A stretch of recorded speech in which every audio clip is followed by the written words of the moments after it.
What have I told you? Most people don't actually own assets. They own stories about assets. And those stories are keeping them poor. Because here's the uncomfortable truth no one likes to say out loud. Not all assets are created equal. And some assets you were taught to chase are financial dead ends, polished, prestigious, and quietly draining your future. Tonight, we're not talking motivation. We're not talking hustle slogans. We're not talking beginner advice. This is a ranking, a brutal, functional ranking of assets based on one criterion only. What actually puts money in your pocket, consistently, predictably, and at scale. Welcome to the mindset of the modern alchemist. Not the medieval kind chasing gold, but the contemporary strategist who understands something far more powerful. Wealth is not about what you own. It's about what you control. Let's begin. Most people believe wealth comes from possession. More property, more stocks, more titles. But real wealth comes from conversion. The ability to turn time, attention, information, and leverage into cash on demand. That's alchemy. And once you see assets through this lens, the entire financial hierarchy flips. So let's rank them, from the weakest to the most dangerous. Tier 5. Status assets. These are assets that look impressive but pay you nothing. Luxury cars, designer watches, high-end real estate bought too early, prestige degrees with no leverage attached. They don't compound. They don't scale. They don't multiply effort. They do one thing exceptionally well. They signal success without producing it. Here's the dirty secret of status assets. They are purchased after wealth, never before it. Yet most people reverse the order. They buy the appearance of arrival before building the engine that gets them there. In alchemical terms, these assets don't transmute anything. They consume energy and return ego. Billionaires don't hate status assets.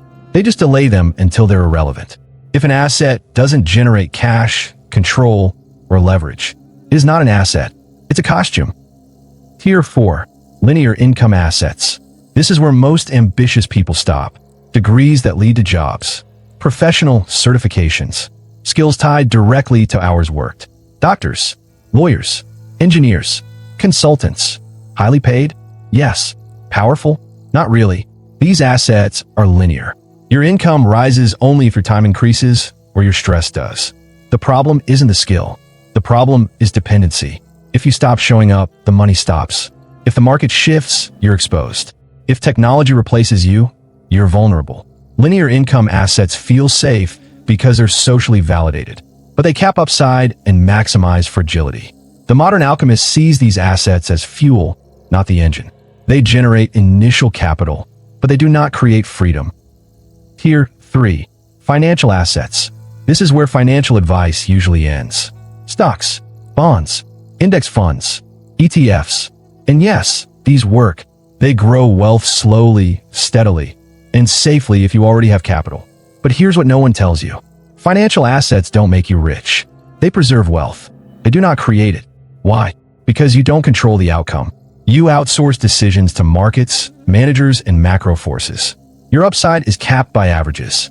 Your downside is shared by everyone else.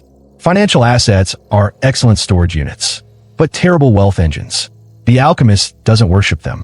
He uses them as vaults after the gold is created elsewhere. Tier 2.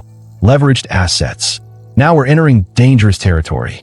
These are assets that multiply effort. Businesses, cash-flowing real estate, royalties, licensing deals, equity stakes. Here, income is no longer tied to your hours. It's tied to systems. You build once. You refine. You delegate. The asset continues producing even when you step away. This is where most millionaires live. But even here, there's a ceiling. Why? Because these assets still depend on execution. Operations, employees, infrastructure, regulation. They generate money, but they also generate complexity. The modern alchemist appreciates Tier 2 assets, but he knows they're not the final form. Tier 1. The alchemist's assets. This is the tier no one teaches. Because once you understand it, you stop being controllable. These are intangible assets that create all other assets. Let's break them down. Asset 1. Attention. Attention is the raw material of modern wealth. Whoever controls attention controls demand. Whoever controls demand controls pricing. Whoever controls pricing controls profit. Every empire today, media, tech, finance, is built on attention funnels. If people listen when you speak, if they click when you publish, if they trust when you recommend, you can monetize anything. Attention turns ideas into income instantly. This is why billionaires buy platforms. This is why creators outperform corporations. This is why visibility beats credentials. The modern alchemist doesn't chase money. He engineers attention streams. Asset 2. Distribution. Distribution is attention weaponized. It's not about having the best product. It's about being the default option. Email lists, audiences, communities, networks, platforms. Distribution means you don't ask for permission. You launch, and the market responds. Most businesses fail not because the product is bad, but because distribution is weak. The alchemist builds pipelines before products.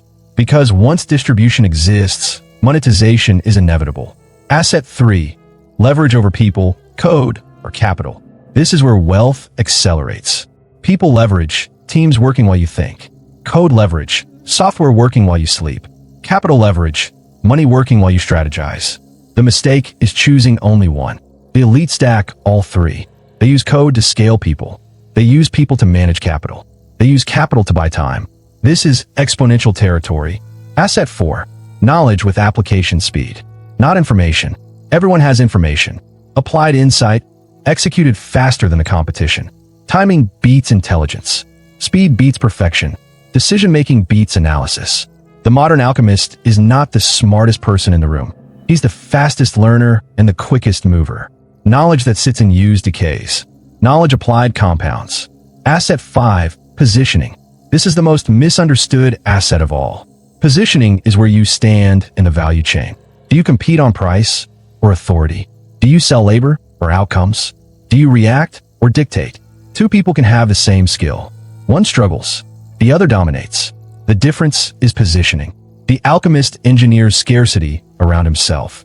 He becomes difficult to replace and expensive to ignore. Now let's reveal the blueprint. All Tier 1 assets do one thing exceptionally well. They turn intangibles into cash. Attention becomes sales. Distribution becomes leverage. Knowledge becomes authority. Positioning becomes pricing power. Everything else, stocks, real estate, businesses, is downstream. This is why the modern wealthy look different. They don't flex possessions. They control flows. Money flows. Information flows. Influence flows. And whoever controls the flow controls the outcome. Well, the question you should be asking, not what should I buy, but what asset, if built today, would make every future asset cheaper, faster, and inevitable? That's the alchemist question, because once you own Tier 1 assets, everything else becomes a choice, not a struggle. And the moment you stop chasing assets and start building leverage, money stops being the goal and starts being the byproduct. That's the ranking. That's the truth. And now you understand.